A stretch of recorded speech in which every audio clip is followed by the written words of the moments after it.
The crimson emergency beacon cut through the endless darkness of space like a knife. Oh.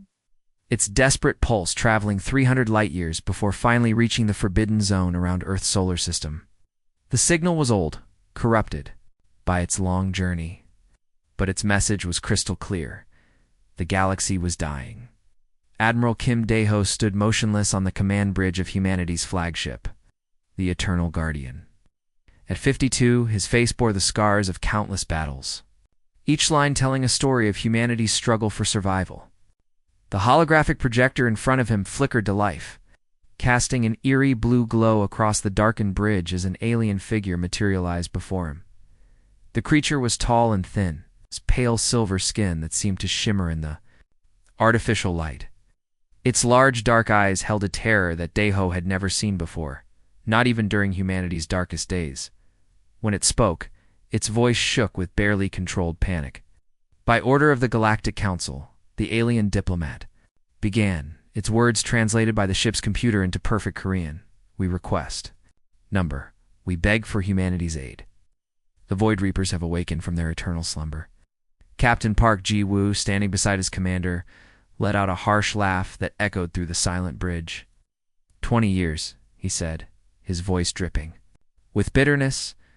20 years they've kept us locked away like wild animals, calling us monsters, demons, killers. And now they come crawling back on their bellies, begging for help.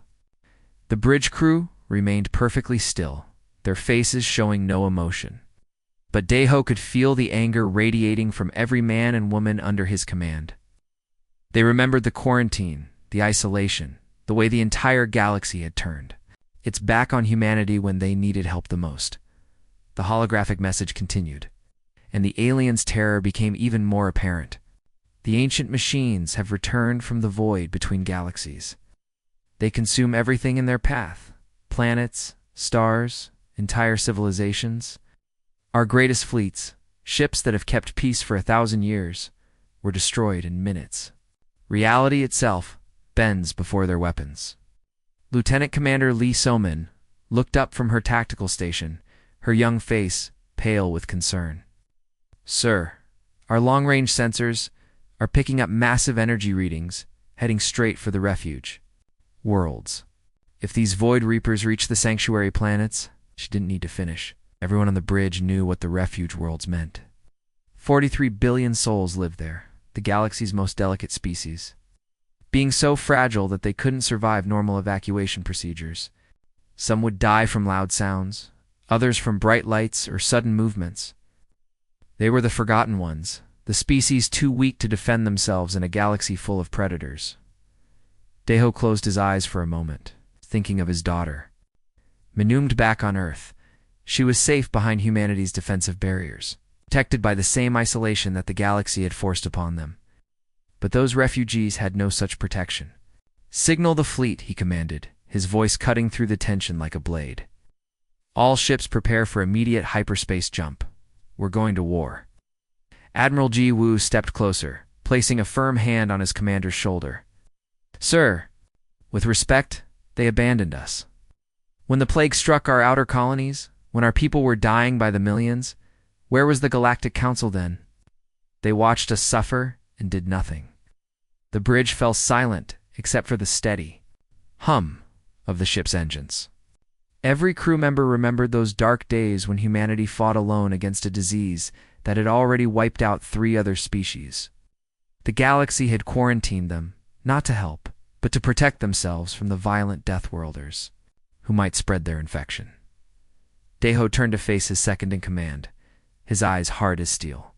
That's exactly why we're going, Ji-woo, because we know what it feels like to be abandoned. We know what it's like when no one comes to help. He paused, looking around at his crew. We're not doing this for the Council. We're doing it because it's right. The communication officer spoke up from his station. Admiral, the other human fleets are requesting orders.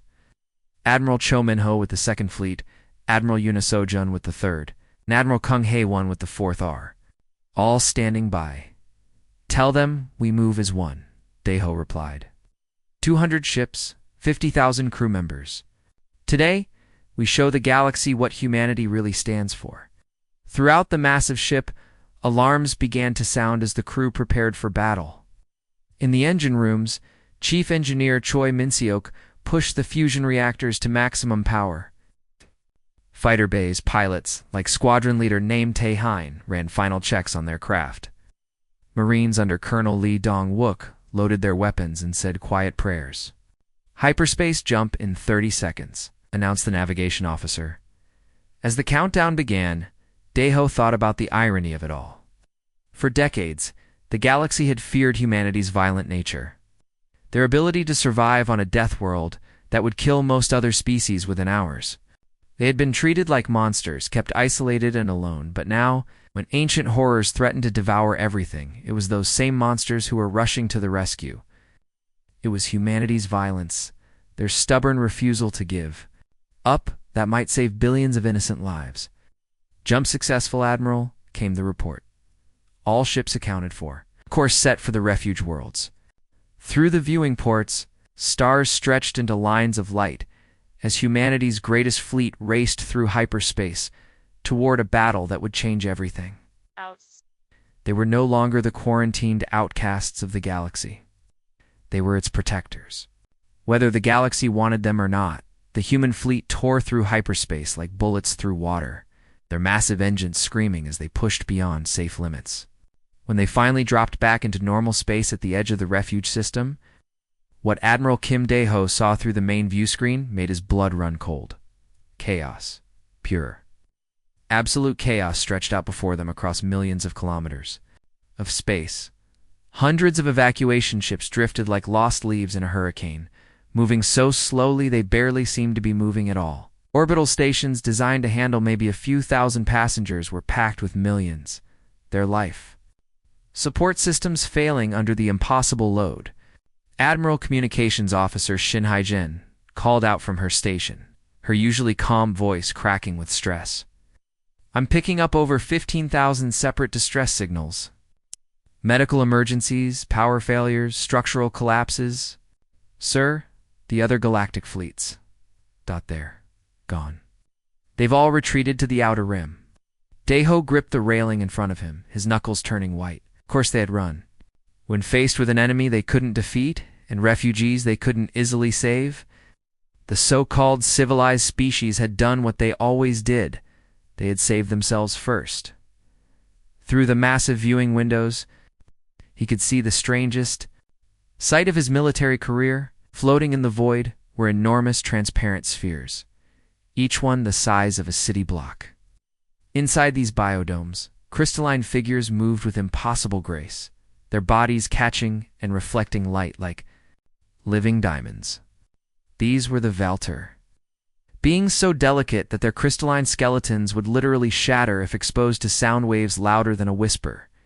Nearby, shimmering energy fields contained what looked like colored clouds, the Whisper Folk, gaseous beings who existed more as thoughts than solid matter. A single strong gravitational pull would scatter their consciousness across light years, killing them instantly. "How the hell do we even begin?" Captain Park Ji-woo muttered under his breath, staring at the sensor readings that showed just how fragile these creatures really were. One wrong move, one ship thruster firing too close, and we'll kill more of them than the enemy will. That's when Commander Yu Song-ho stepped forward from his science station. Before joining the fleet, he had been one of Earth's leading experts on alien biology, spending 15 years studying every known species in the galaxy. His quiet voice cut through the bridge's tension like a knife. "We adapt," he said simply. "It's what humans do best. We survived ice ages, plagues, wars, and isolation. Now, we learned to be gentle. What happened next would be remembered as the most incredible feat of human engineering in galactic history. Within the first hour, Sang-ho had teams of engineers, working throughout the fleet, completely redesigning their ships from the inside out. Every sound dampener on every vessel was pushed to maximum. Engine crews learned to communicate through hand signals to avoid making noise that could kill their passengers in the machine shops. Welders worked with tears streaming down their faces as they tried to suppress their natural reflexes. Sergeant Kim Yoo-jin, a combat veteran with hands that could crush steel, spent 4 hours learning to move her fingers. softly enough to operate controls that were sensitive to the slightest pressure. The most dangerous job fell to Lieutenant Min. Hana, a young officer who had volunteered for the most terrifying mission of her life, being the first human to enter a Valter biodome. She had to undergo rapid meditation training to slow her heartbeat to almost nothing. Voice had to be pitched so low that it was barely audible even to human ears. As she approached the biodome in a specially modified shuttle, every person on every ship held their breath. Through the transparent walls, they could see dozens of crystalline beings huddled together in fear. Some were adults, their bodies towering and elegant like living sculptures. Others were clearly children, smaller and more fragile. Their crystal bodies dimmed with terror, Hana's shuttle docked with the biodome with the gentleness of a feather. Landing on water, she stepped inside, moving like a ghost in slow motion.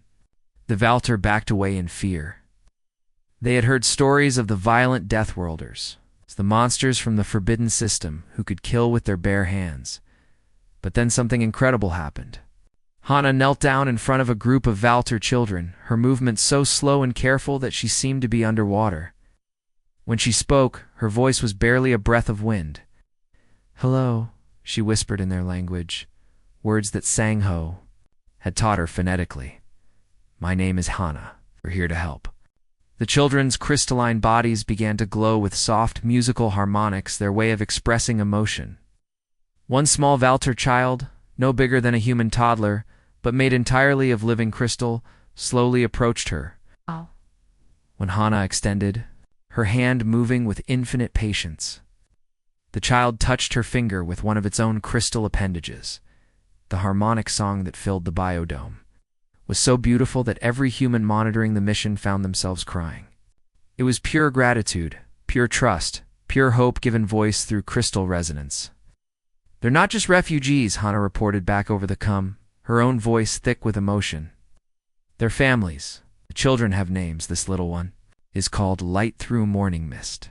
They have hopes and dreams, and they're just as scared as we would be." Back on the bridge, Admiral Deho watched his crews perform miracles.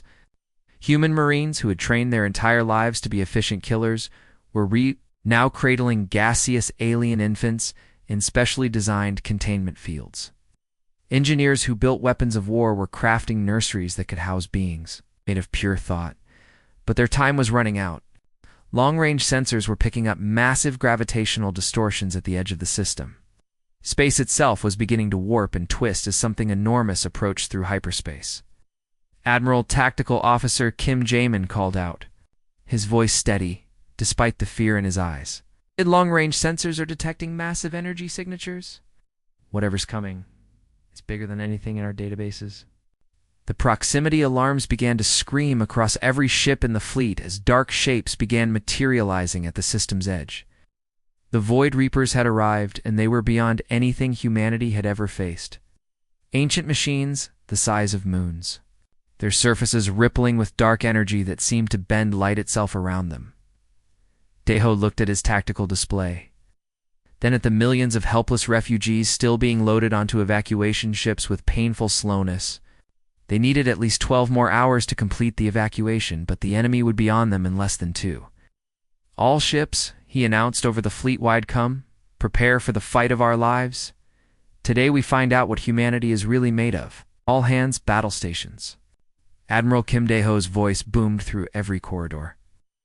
Every deck, every compartment of the 200 human warships spread across the refuge system. But this wasn't like any battle call in military history. Even as the crews rushed to their combat positions, they moved with careful, measured steps to avoid disturbing the millions of fragile refugees now housed within their ships. The Void Reapers had arrived like nightmares made real. Through the main view screen of the Eternal Guardian, Deho watched as the ancient machines materialized from hyperspace. Each one was massive beyond imagination, some stretching over 2 kilometers in length, their black surfaces seeming to absorb light itself. Worse still, space around them rippled and twisted like water. Reality bending under the influence of their alien technology. "My God," whispered Captain Park Ji-woo, staring at the sensor readings. "How do you fight something that can warp space-time itself?" Down in the engineering section of the flagship, Chief Engineer Choi Min-seok was performing miracles under impossible pressure. His teams had already converted 3 entire cargo holds into specialized nurseries for the youngest refugee children. Sweat poured down his face as he adjusted atmospheric controls with one hand while installing alien life support systems with the other. Gravity dampeners at absolute minimum, he called out to his team, his voice hoarse from hours of non-stop work. One fluctuation, and we'll crush the Whisper Folk children. Around him, human technicians worked alongside alien refugees who had volunteered to help, installing translation matrices that could handle 17 different languages simultaneously. The sight of humans and aliens working together would have been impossible to imagine just days ago. On the bridge, the tactical situation grew more desperate by the minute.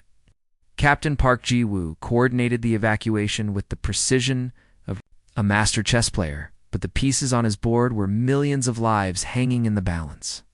"Destroyer Squadron 7, you're drifting too close to the Whisper Folk convoy," he called over the com. "Drop to minimum power and let them pass.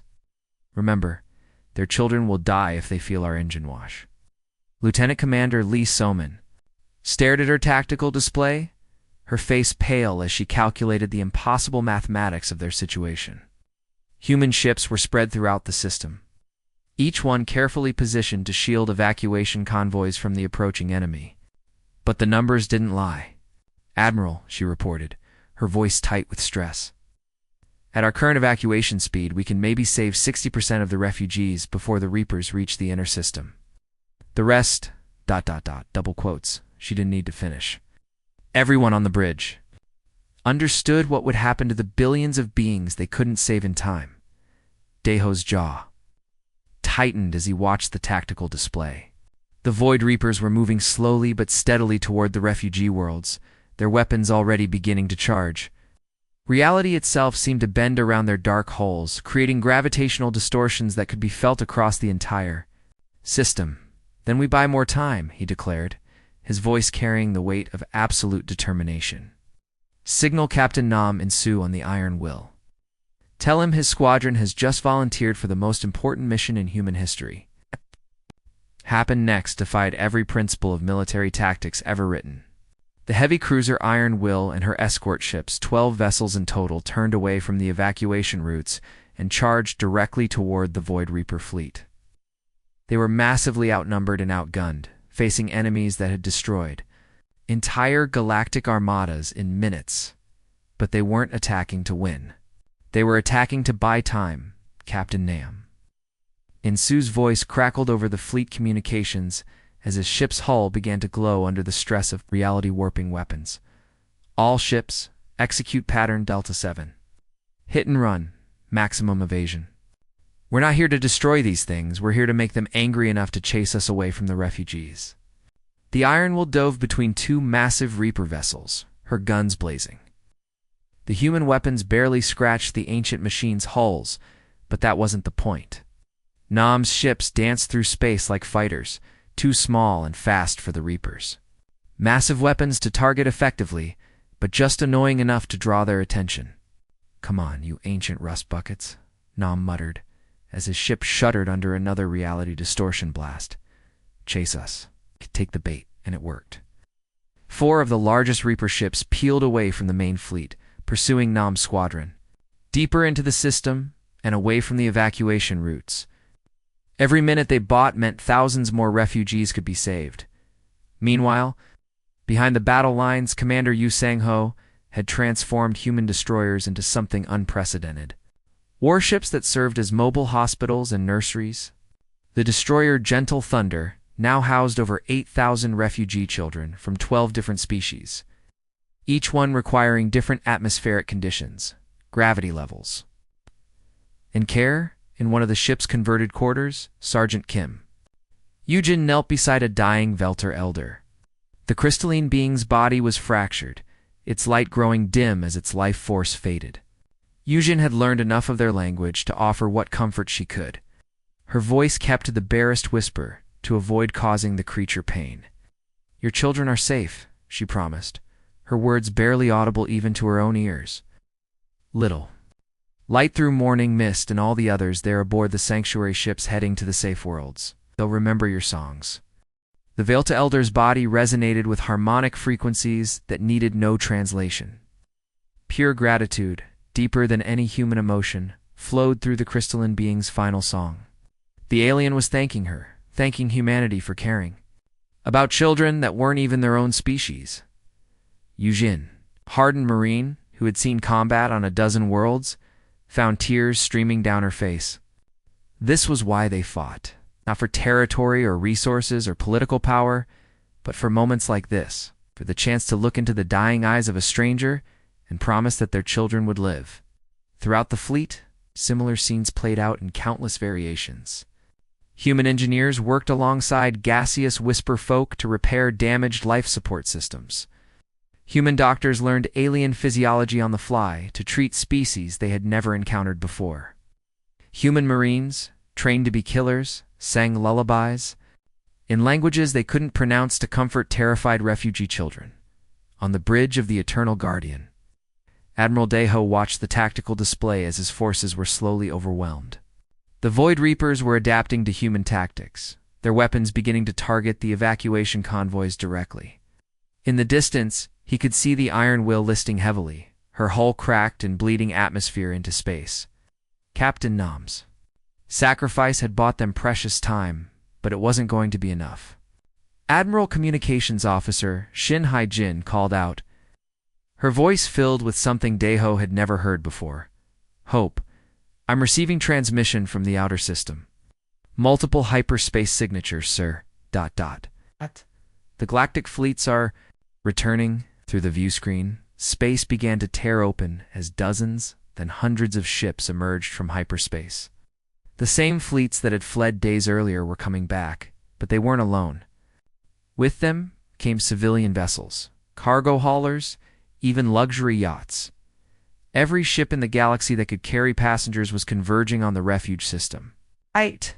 It seems, Deho said quietly, that the galaxy has finally remembered what courage looks like. The battle for the refuge system had become a nightmare beyond imagination. Space itself screamed as the Void Reapers unleashed weapons that tore reality apart at the seams. Admiral Kim Deho gripped the command rail of the Eternal Guardian as another shockwave rippled through his flagship. Watching in horror as 3 more human ships simply vanished into dimensional tears that opened like hungry mouths in the fabric of space-time. Admiral Lieutenant Commander Lee Soman's voice cracked with exhaustion and grief. We've lost the stalwart defense. Captain Hong Jita and his entire crew of 400. They're gone. But sir, he managed to evacuate 2,000 Whisper folk children before the ship was pulled into that dimensional rift. Deho closed his eyes for a moment, feeling the weight of every lost life crushing down on his shoulders. Hong had been one of his oldest friends, a man who had served with distinction for 20 years.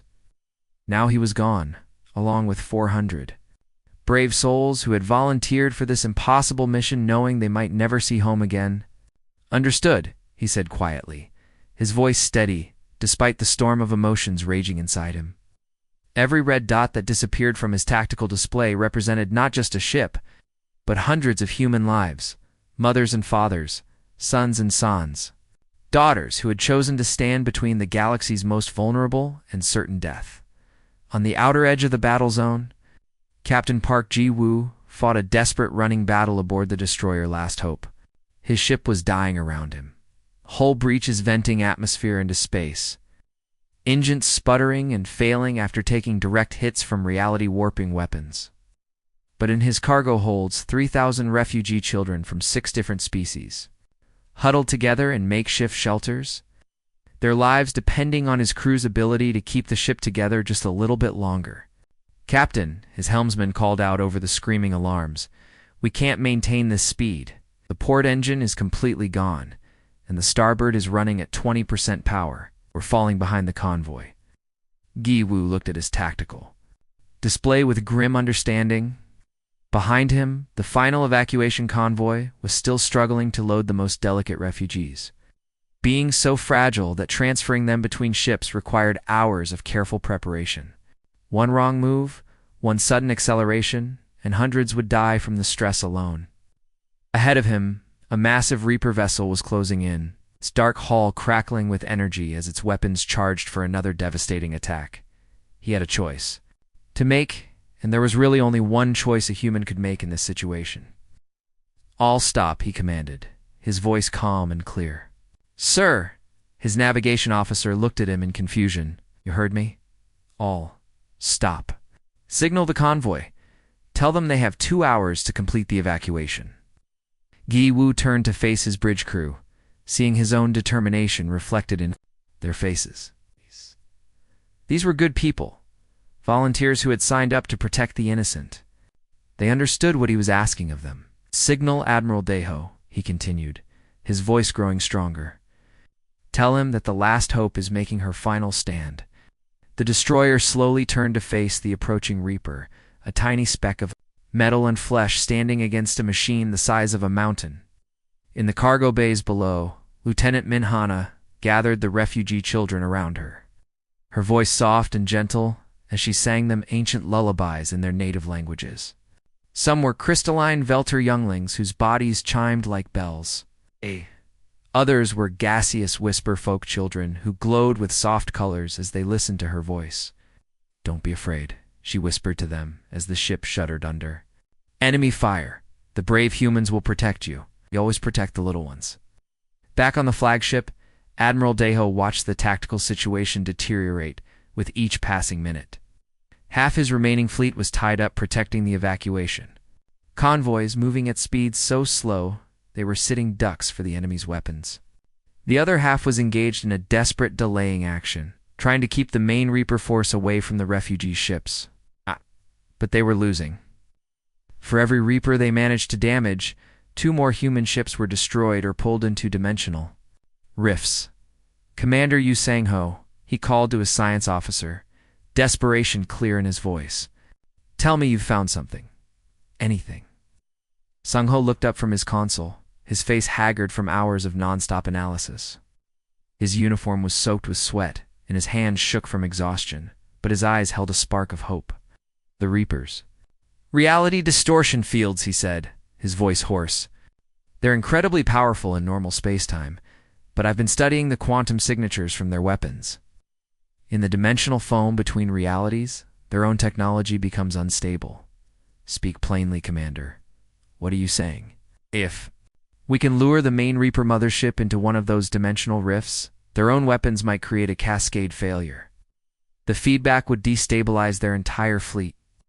Sang-ho paused, his expression growing grim. "But it would require a ship to fly directly into the rift and detonate its reactor core at precisely the right moment to trigger the cascade. The timing would have to be perfect." Deho understood immediately.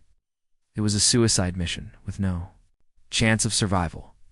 The ship that went in would be vaporized instantly when the dimensional rift collapsed. But if it worked, it could save billions of lives. He activated the fleet-wide communications channel, his voice carrying to every human ship in the system. "This is Admiral Kim Do-ho to all vessels. I need volunteers for a final assault on the SCRD. Reaper mothership. This is not a mission anyone will return from. I'm asking for heroes." The response was immediate and overwhelming. Every single ship in the fleet volunteered, from the massive battleship Iron Fortress to the smallest corvette Swift Arrow. Every captain requested the honor of making the final sacrifice. Communications Officer Shin Hai-jin looked up from her console with tears in her eyes. "Admiral, every ship is volunteering. Captain Lee Seung-min on the Thunderstrike. Captain Kim Hai-soo on the Defiant Spirit. Even the medical ships are requesting permission to join the assault." Deho felt his throat tighten with emotion. These were his people, humans who had been called monsters by the galaxy, who had been quarantined and isolated, who had every reason to let the universe burn. And yet when innocent lives were at stake, they lined up to die for strangers. "Signal the fleet," he said, his voice thick with pride. "Form up for final assault. We're going to show these ancient machines what humanity is really made of." "Signal the evacuation convoys. Tell them to get those refugees to safety. We'll buy them all the time they need." Through the view screen, he watched as the human fleet began to form up for their last charge. ships that were already damaged and bleeding atmosphere moved into formation alongside vessels that were still in fighting condition. They were going to war together, as they had always done, as one people, united in their refusal to let evil triumph in the distance. The massive Reaper mothership waited like a dark star, its reality-warping weapons charging for what it thought would be the final blow. It had no idea that humanity's greatest strength had never been their weapons or their technology. It was their willingness to sacrifice everything for others. Admiral Kim Daeho stood on the bridge of the Eternal Guardian as his flagship plunged through the swirling chaos of the dimensional rift like a bullet fired into the heart of madness itself. Around him, space twisted and bent in impossible ways. Colors that had no names bleeding through reality's cracks as they dove deeper toward the Reaper mothership's core. His bridge crew worked with the calm precision of people who had accepted their fate, their hands steady on controls that would guide them to certain death. The mothership loomed ahead of them like a mechanical planet, its surface crawling with dark energy that made the very air on the bridge taste of metal and fear. Weapons platforms the size of city blocks tracked their approach, but the dimensional rift's chaotic energies made targeting impossible. They were flying through a storm of pure physics, and only human stubbornness was keeping their ship together. Reactor overload in 60 seconds. Chief Engineer Choi Min-seok's voice crackled over the intercom from deep in the ship's engine room. Even now, with death approaching, his voice was steady and professional. Admiral, all refugees have been successfully transferred to the evacuation ships. Every last one of them. Daeho felt a weight lift from his shoulders that he hadn't even realized he was carrying. 43 billion souls, mothers, fathers, children, elders from dozens of species were now safe aboard the sanctuary ships, racing toward the outer rim in safety. Whatever happened next, they had succeeded in their primary mission. Signal received from the evacuation convoy. Communications Officer Shin Hai-jin announced, her voice filled with quiet pride. Captain Park Ji-woo confirms all refugee ships are clear of the combat zone and jumping to hyperspace. Sir, we did it. We saved them all. Through the view screen, the Reaper mothership's twisted architecture filled their vision completely. The ancient machine was so massive that they could see individual weapon emplacements and energy conduits running across its hull like mechanical veins. At its center pulsed a core of pure dark energy, the heart that powered the entire Reaper fleet's reality-warping capabilities. Sir, Lieutenant Commander Lee Soman called from her tactical station, her voice tight with excitement. I'm detecting massive hyperspace signatures throughout the system. Hundreds of them, maybe thousands. On the external viewers, space itself began to tear open like fabric being ripped apart. But instead of more Reapers emerging from the dimensional wounds, ships poured through, bearing the insignia of every major galactic power. The Altarian Defense Fleet with their sleek silver hulls, the massive dreadnoughts of the Centauri Alliance, even the exotic bioships of the Collective Minds, fleets that had fled in terror just days earlier were returning to join the fight, but they weren't alone. Behind them came civilian vessels, cargo haulers, passenger liners, even luxury yachts.